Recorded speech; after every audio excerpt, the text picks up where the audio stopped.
हैं। परिमेय संख्या किसको, जो जिस संख्या को p बट्टे q के रूप में लिख लेंगे उन सभी संख्याओं को परिमेय संख्या कहेंगे, और जिसको p बट्टे q के रूप में नहीं लिख पाएंगे उसको क्या कहेंगे, अपरिमेय संख्या कहेंगे। उसको क्या कहेंगे, अपरिमेय संख्या कहेंगे। तो इसमें देख लेते हैं, वास्तविक संख्या का हम लोग क्या नहीं पढ़े थे, डिफिनेशन नहीं पढ़े थे कि वास्तविक संख्या कहते किसको है। वास्तविक संख्या के अंदर ही ये सब पढ़ रहे हैं, ये सब वास्तविक संख्या के अंदर ही पढ़ रहे हैं, लेकिन वास्तविक संख्या का डिफिनेशन हम लोग नहीं देखे थे कि वास्तविक संख्या कहते किसको है, वास्तविक संख्या कहते किसको है।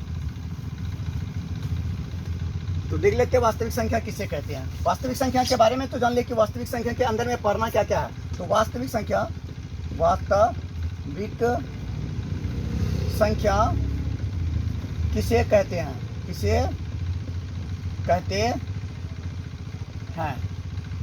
तो वास्तविक संख्या किसे कहते हैं, आंसर होगा परिमेय तथा परिमेय तथा अपरिमेय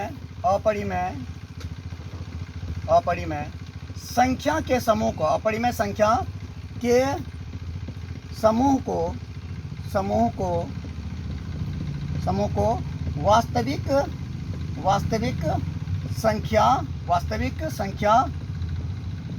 वास्तविक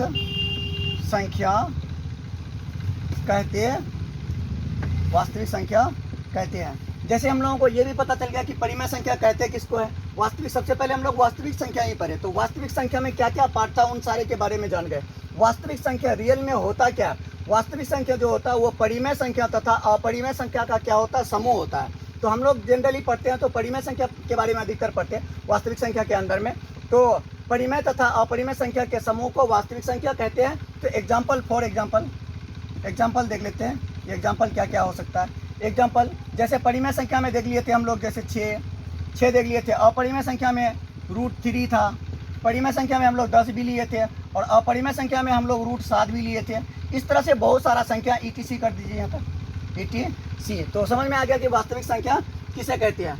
परिमेय तथा अपरिमेय संख्या के समूह को वास्तविक संख्या कहते हैं। और अवास्तविक संख्या किसे कहते हैं,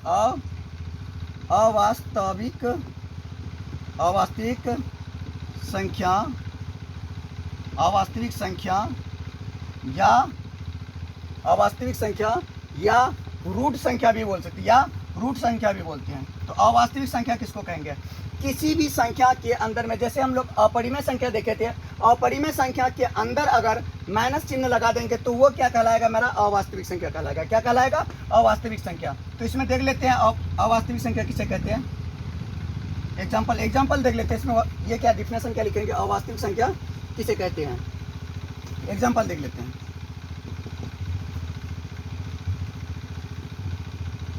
-2, -3, -5, -11 और -13। इससे पहले हम लोग देखें वास्तविक संख्या। वास्तविक संख्या में ये देखें कि परिमेय तथा अपरिमेय।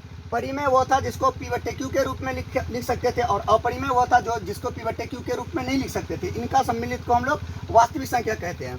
तो अवास्तविक संख्या किसे कहते हैं, किसी भी संख्या के रूट के अंदर, किसी भी नहीं, जिसका मतलब युग्म नहीं मिलता हो, उसके रूट के अंदर में अगर ऋणात्मक चिन्ह आ गया तो वो संख्या क्या कहलाएगा, अवास्तविक संख्या कहलाएगा, या रूट संख्या भी बोलते हैं। अवास्तविक संख्या या रूट संख्या भी बोलते हैं। ठीक है, तो अब इससे आगे हम लोग देख लेते हैं थोड़ा सा भिन्न, कि भिन्न किसे कहते हैं। ठीक है, भिन्न किसे कहते हैं। भिन्न और परिमेय संख्या दोनों का सेम डिफिनेशन है। भिन्न और परिमेय संख्या दोनों का क्या है, सेम डिफिनेशन है। क्या लिखेंगे यहाँ पे, वह संख्या जो p बट्टे q के रूप में रहे, p बट्टे q के रूप में रहे। परिमेय में ये पढ़े थे जिसको p बट्टे q के रूप में लिख सकते थे, लेकिन यहाँ पे क्या है, जो p बट्टे q के रूप में रहे उसे भिन्न कहते हैं, उसे भिन्न कहते हैं। एग्जाम्पल देख लेते हैं। एग्जाम्पल जैसे 5/4 और 3/2। यहाँ पे अंश, इसमें भी कुछ होता है। ये भिन्न तो दिख रहा है, भिन्न में तीन चीज क्या होता है, ये तीन चीज होता है। एक अंश होता है, एक क्या होता है, अंश, भिन्न में अंश, और एक बट्टा होता है, एक क्या होता है, बट्टा, और ये क्या होता है, हर होता है।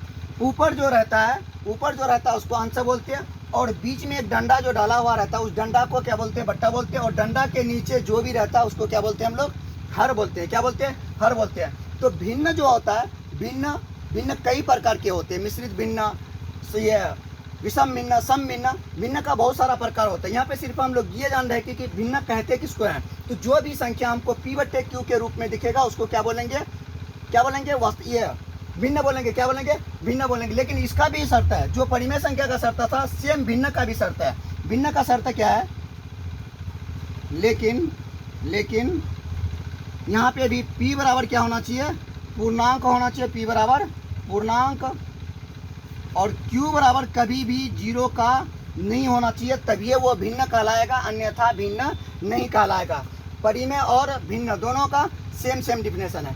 इससे नेक्स्ट क्लास में हम लोग भिन्न का प्रकार पढ़ेंगे कि भिन्न कितने प्रकार का होता है। ठीक है, तो भिन्न हम लोगों को समझ में आ गया कि भिन्न किसको कहेंगे, जो भी संख्या हमको P/Q के रूप में दिख गया, मतलब अंश, बट्टा और हर दिख गया, उस संख्या को क्या बोलेंगे हम लोग, परिमेय संख्या, ये भिन्न बोलेंगे। और परिमेय संख्या भी उसी को बोलते हैं। परिमेय संख्या और भिन्न में दोनों में अंतर नहीं है, बस थोड़ा सा का अंतर है कि उसको लिख सकते हैं और यहाँ पे लिखा हुआ ही मिलेगा आपको ऑलरेडी। ठीक है, इससे आगे नेक्स्ट क्लास में देखेंगे।